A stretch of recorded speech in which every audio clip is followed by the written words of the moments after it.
It was another rough day for the Jaguars at the bank. I feel like we do this same kind of song and dance each week after the Jaguars games. I mean, except for last week when they got a win. They've done it 3 times this year. But overall, just a rough year all the way around. Let's start things off with a bright spot since it was such a rough day. Brian Thomas Jr. has been just that.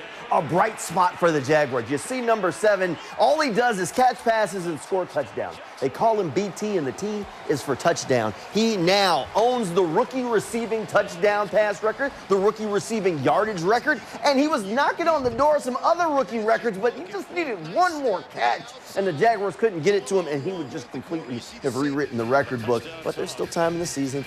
Brian Thomas Jr. is a star. I've said it a couple of times after Jaguars games, but 7 is a star. You got one in this guy. They need to figure out how to get him and Trevor all the help they need so that way Jaguars fans can just watch this and smile for years to come in the future. Now, this was the bright spot.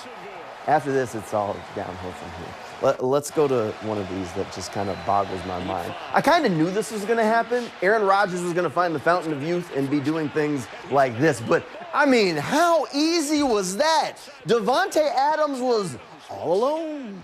All alone. I mean, I might as well have been covering him, and I was watching from up in the press box. There's nobody near him. How do you let this guy get that wide open? Nobody's there. Nobody's there. Nobody's there. Oh, look, he's got the ball. Still, nobody's close. Nobody's close. He's just running alone on the field all the way down to the 1-yard line. That can't happen.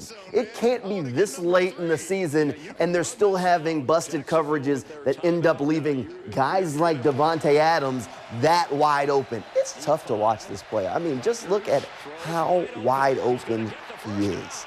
There's just nobody even in the vicinity, not even in the screen.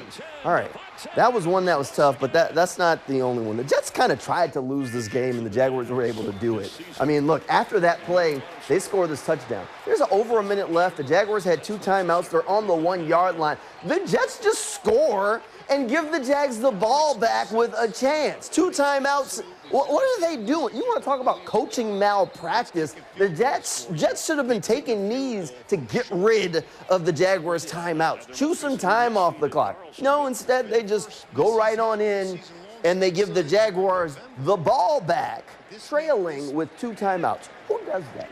Not the brightest, not the best coaching move there. It's almost like a team was trying to let the Jaguars have Mac Jones be the hero and win the game.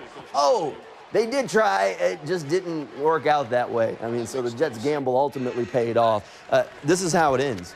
Mac Jones had a pretty solid day, but this is one he wishes he had back. I mean, he throws that right to Sauce Gardner. He just flat out misses there. It wasn't close. Look, that might be his worst throw on the day. And, you know, when you got a guy like Brian Thomas Jr., who's had a fantastic day, again, needed one more catch to set a couple more rookie receiving records, and he has space. That way, just a bad read is, I mean, BTJ was running toward a safety, would have been a tough throw, but that's one he wishes he had back, especially in that situation where you were trying to go and be the hero and win the close game. These sorts of mistakes have plagued the Jaguars all year long. This isn't the first time we've done this song and dance where late in the game, quarterback drops back to throw with a chance to make a play, and all anything they do is throw an interception. Oh, wait, we did it just a couple of weeks ago. It is like a broken record, and it has been all season long. But we'll try and make sense of it like we've done all year long. On the next episode of Teal the Show, we're going to have Frank Frangie in the building coming your way tomorrow night right here on Channel 4. Just coming your way at 11:20 as we continue to try and figure out what's going on with this team and where the hope is. I don't know. We'll talk about it on Teal the Show. It's coming your way tomorrow night at 11:20. Come hang out with us. That'll do it for sports.